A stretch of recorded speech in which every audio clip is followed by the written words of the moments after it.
नमस्कार, मैं हूं कुमार अनिल। डॉक्टर भीमराव अंबेडकर की पुस्तक बुद्ध और उनका धम्म, इसकी 28वीं कड़ी लेके मैं आपके सामने उपस्थित हूं। आज हम बात करेंगे कि बुद्ध ने ईश्वर के अस्तित्व को क्यों नकार दिया, क्या तर्क थे उनके, और क्या बुद्ध जो हैं वो जिसके पास संपत्ति है, जिसके पास पद है, जिसके पास बहुत प्रतिष्ठा है, बहुत ज़मीन है, प्रॉपर्टी है, वो सब कुछ छोड़ देने के लिए बुद्ध कहते हैं और छोड़ के सन्यासी बन जाए, चीवर पहन ले, भिक्षाटन करे और संसार छोड़ के जंगल में चला जाए? क्या बुद्ध ये कहते हैं? नहीं, ये नहीं कहते हैं। लेकिन इसके पीछे लॉजिक क्या है वो बहुत महत्वपूर्ण है। कमल की तरह वो कहते हैं आदमी को बनना है, तो कैसे कमल की तरह बन सकते हैं ये हम आज के वीडियो में देखेंगे। पिछली बार हम लोगों ने बात किया कि मगध का सम्राट बिंबिसार वो बुद्ध के चरणों में झुका था और उसने बुद्ध का धर्म अपना लिया, शिष्य बन गया वो। उसके बाद एक बड़ी घटना हुई। उस समय जैसे राजगीर पाटलिपुत्र की राजधानी थी, वैसे ही कोसल एक राज्य था। वहाँ के राजा थे प्रसेनजीत और उनके खजांची का नाम था सुदत्त अनाथ पिंडिक। लोग सुदत्त से ज़्यादा अनाथ पिंडिक के नाम से उनको जानते थे, और इसलिए जानते थे क्योंकि वो गरीबों की बहुत मदद करते थे। वो खजांची थे राजा के, तो गरीबों की बहुत मदद करने के कारण उनका नाम जो है अनाथ पिंडिक हो गया। मतलब अनाथ लोगों का ध्यान रखने वाला, अनाथ लोगों की मदद करने वाला, उनका उद्धार करने वाला, अनाथ पिंडिक उनका नाम हो गया था। तो अनाथ पिंडिक की बहन की शादी राजगीर में हुई थी, तो वो किसी कार्य से अपनी बहन के ससुराल आए, राजगीर आए। तो वहाँ जब आए तो उन्होंने देखा कि उनके बहन के जो ससुर हैं, तो वो ससुर जो हैं वो बड़ी संख्या में भोजन सामग्री तैयार कर रहे हैं, हज़ारों लोगों के लिए भोजन तैयार कर रहे हैं। तो उनको बड़ा आश्चर्य हुआ। उन्होंने पूछा कि ये भोजन क्या राजा यहाँ आने वाले हैं, बिंबिसार यहाँ आने वाले हैं, या किसी का विवाह होने वाला है? तो उनके ससुर ने बताया, उनकी बहन की ससुर ने, कि नहीं, यहाँ बुद्ध ठहरे हुए हैं और उनके जो संघ के सदस्य हैं, जो सन्यासी हैं, उनके लिए ये भोजन बनाया जा रहा है। और उसके बाद वो जब जानते हैं बुद्ध के बारे में, जब सुनते हैं, तो उनकी बहुत इच्छा होती है और वो इंतज़ार नहीं करते हैं सुबह होने का, और वो रात में ही चल देते हैं, शाम को ही चल देते हैं मिलने के लिए, और बुद्ध के पास पहुँच जाते हैं। तो और बुद्ध को अपना परिचय देते हैं, चरण में झुकते हैं और बुद्ध से कहते हैं कि हमें कुछ धर्म की बातें, ज्ञान की बातें हमें बताइए। तो बुद्ध एक छोटा सा सवाल करते हैं। बुद्ध पूछते हैं प्रसेन जी, ये अनाथ पिंडिक से पूछते हैं कि आदमी जो है, ये जो जीवन है, पूरा संसार का जो जीवन है, इस जीवन को किसने आकार दिया, किसने बनाया? तो क्या ये आकार देने वाला कोई ईश्वर है? तो वो पूछते हैं कि क्या एक व्यक्ति ने बनाया और उसके मन में आया इसलिए बना दिया?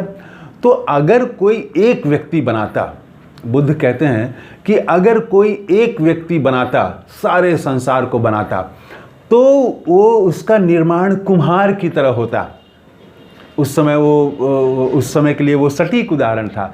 जैसे कुम्हार जब बर्तन बनाता है तो वो बर्तन एक ही तरह का होता है, एक ही साइज़ का होता है, एक ही उसकी आकृति होती है, एक ही मिट्टी से वो बनाता है, एक ही हाथ से बनाता है, और वो परंपरा में है उसके, तो वो एक ही बनाएगा। सब बर्तन, सब घड़े एक तरह के होंगे। तो अगर ईश्वर ने बनाया सब कुछ, तो सब कुछ समान होना चाहिए ना, इतनी विविधता क्यों है? तो ये कुम्हार जैसे अगर एक व्यक्ति बनाए तो वो मशीन की तरह बनेगा, उसमें विविधता नहीं आएगी। तो ये पहला प्रश्न इन्होंने किया था। दूसरा प्रश्न उन्होंने कहा कि अगर ईश्वर ने बनाया है, हम सबको बनाया है और पूरे संसार को आकार देने वाला, जीवन देने वाला वही है, तो सुख और दुख क्यों है? यह प्रश्न पूछा उन्होंने। इसके बाद उन्होंने पूछा कि स्वयंभू नहीं हो सकता ईश्वर। ईश्वर के बारे में कहते हैं कि उसको किसी ने बनाया नहीं, वो स्वयं है और हमेशा से है। यहाँ बुद्ध बहुत एक बेसिक सवाल खड़ा करते हैं। बुद्ध कहते हैं कि कोई चीज़ स्वयंभू नहीं है, हर चीज़ किसी दूसरे घटना से प्रभावित है, उसके पीछे एक कारण है। अगर पेड़ है तो कहीं बीज था और बीज से वो पेड़ बना, तो ये एक कारण है। पेड़ के होने के पीछे एक बीज कारण है। एक बीज में हजारों पेड़ बनने की और पेड़ के फलने फूलने की शक्ति होती है।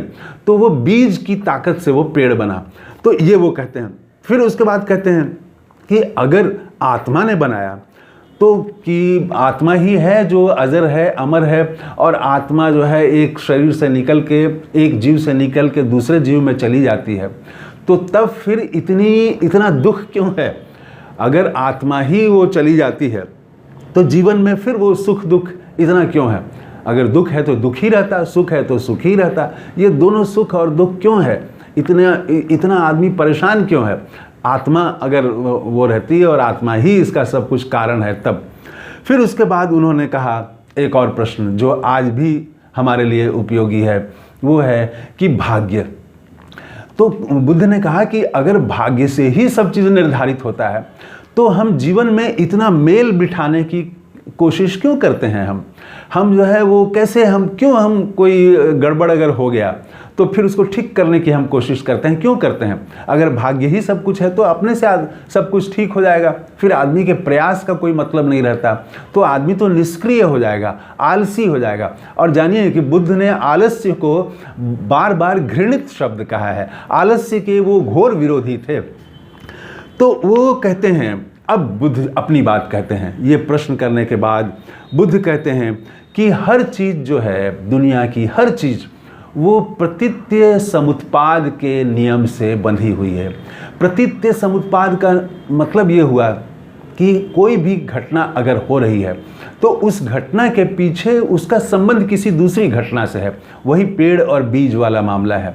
अगर बारिश हो रही है तो उसके पीछे है कि बादल है।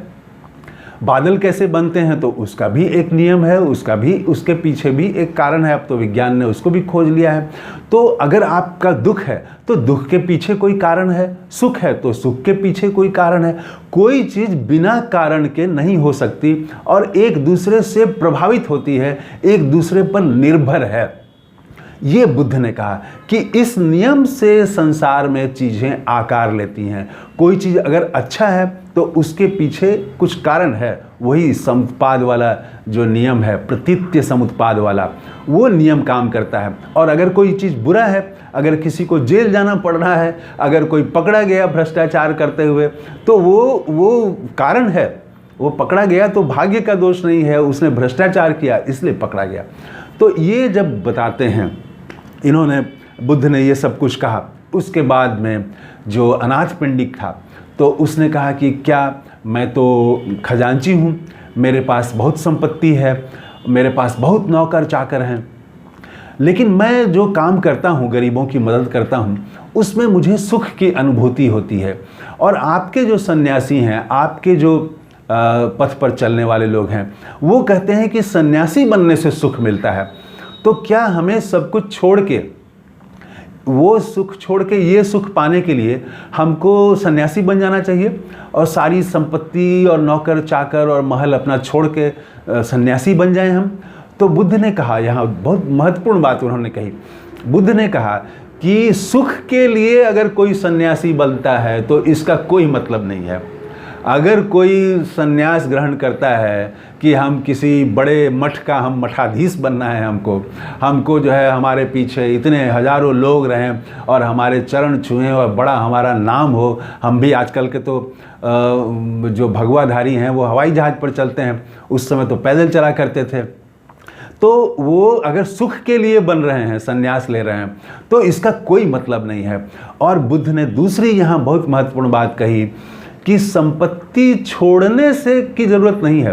संपत्ति अपने आप में किसी को दास नहीं बनाती है। आपके पास धन है तो धन अपने आप में किसी को दास नहीं बनाता है। दास बनाता है आपकी वो मनोवृत्ति जो आपको धन से, संपत्ति से चिपका देती है। अगर आप धन और संपत्ति को पकड़ लेते हैं कि ये मेरा धन है, ये मेरी संपत्ति है, तो तब जाके प्रॉब्लम शुरू हो जाता है, तब जाके वो समस्याएं शुरू हो जाती हैं और तब आप संपत्ति के गुलाम बन जाते हैं। आपकी स्वतंत्रता खत्म हो जाती है, आप गुलाम बन जाते हैं। धन की रक्षा में ही तब आपका जीवन गुजरने लगता है। तो दास क्या करता है, या पहरेदार क्या करता है? वो घर की रखवाली करता है। तो आप धन के रखवाले बन जाते हैं, बस नौकर बन जाते हैं आप मालिक नहीं रह जाते हैं। तो धन का मालिक अगर बनना है तो धन से चिपकिए मत। ये बहुत महत्वपूर्ण बात बुद्ध ने कही। और दूसरी बात उन्होंने यहीं पर कही है कि आपको जहाँ पर आप श्रावस्ती में रहते हैं, कोसल की राजधानी में, तो राजधानी छोड़ने की ज़रूरत नहीं है। आपको खजांची पद भी छोड़ने की ज़रूरत नहीं है। आप जो गरीबों की मदद कर रहे हैं वो करना भी आप जारी रखिए। दरअसल में करना ये है, आदमी का जीवन कैसा हो? आदमी का जीवन कमल के फूल के समान होना चाहिए। कमल का फूल उन्होंने कहा कि पानी में रहता है लेकिन पानी से अछूता रहता है। जल में रहते हुए जल उसको छू नहीं पाता है, तो वो कमल है। तो ऐसे ही आप संसार में रहें, आप पद पर रहें, जिस पद पर हैं उस पद पर रहें, लेकिन जो संसार के दुर्गुण हैं वो आपको छू न जाएं, उससे आप परे रहें। आप बड़े पद पर हैं, ठीक है, लेकिन आप अगर अहंकार से दूर हैं तो आप कमल के फूल की तरह हैं। लेकिन अगर आप बड़े पद पर हैं और अहंकार में हैं कि मैं इस पद पर हूं, और दूसरे के सामने आप अकड़ दिखाते हैं, दूसरे के सामने आप वो अपने पद का धौंस दिखाते हैं, तो ये गड़बड़ है। यहाँ से आदमी जो है वो फिर गुलाम बनना शुरू हो जाता है, उसकी स्वतंत्रता खत्म हो जाती है। तो बुद्ध ने कहा कि संसार छोड़ने की ज़रूरत नहीं है, बल्कि संसार से मुक्त होने का मतलब है कि आप दुर्गुणों से मुक्त होइए। और ये दुर्गुण से मुक्त होने के लिए 8 मार्ग जो उन्होंने बताए उस पर चलना जरूरी है। आप सद्गुणों का विकास करें। सन्यासी बनने की कोई ज़रूरत नहीं है। आप जो काम, जो नौकरी कर रहे हैं वो करते हुए आप अगर 8 ये जो मार्ग हैं इसको अपनाते हैं तो आप मुक्त हो सकते हैं, आप सफल हो सकते हैं, आप सुखी हो सकते हैं। और उन्होंने कहा कि आलस्य बिल्कुल नहीं। आलस्य के लिए उन्होंने घृणा शब्द का इस्तेमाल किया है बुद्ध ने, कि आलस्य जो है वो घृणित शब्द है। आपके पास जो गुण है, आपके पास जो क्षमता है, आपके पास जो ऊर्जा है, उसका आप अधिकतम इस्तेमाल करें। क्रिएटिव ढंग से उसको, सृजनात्मक तरीके से उसका इस्तेमाल करें आप। और वो इस्तेमाल क्यों करें? ताकि दुनिया का कल्याण हो, विश्व का कल्याण हो। इसी में आपका भी कल्याण है। आप शुभ काम करेंगे दूसरे के लिए, चूंकि वो कह चुके हैं प्रतीत्य समुत्पाद। अगर आप अच्छा काम करेंगे तो अच्छा परिणाम निकलेगा। आप अच्छी दुनिया का प्रयास करने की कोशिश करेंगे तो अच्छी दुनिया बनेगी। आप कल्याण करने, सुख पैदा करने, सुख फैलाने की कोशिश करेंगे, लोगों के चेहरे पर मुस्कान लाने की कोशिश करेंगे तो मुस्कान आएगी। तो आप अच्छा कार्य करें। तो इस पर बुद्ध ने सबसे ज़्यादा जोर दिया कि 8 जो मार्ग उन्होंने बताए हैं, 8 मार्ग का मतलब एक शब्द में कहें तो सद्गुण का विकास, अच्छे गुणों का विकास, अच्छे आचरण का। उनका जोर आचरण पर है। तो अगर आप अच्छे आचरण पर आप जोर देते हैं, आप समझ जाते हैं, प्रज्ञा आपको मिल जाती है, तो आपका कल्याण है। इसी में विश्व का कल्याण है। इसके बाद अनाथ पिंडिक जो है वो भी शिष्य बन जाता है बुद्ध का, बुद्ध की चरणों में फिर से झुक जाता है और बुद्ध का शिष्य बन जाता है। अब अगली कड़ी में हम देखेंगे कि खजांची तो बन गए, बुद्ध के शिष्य बन गए।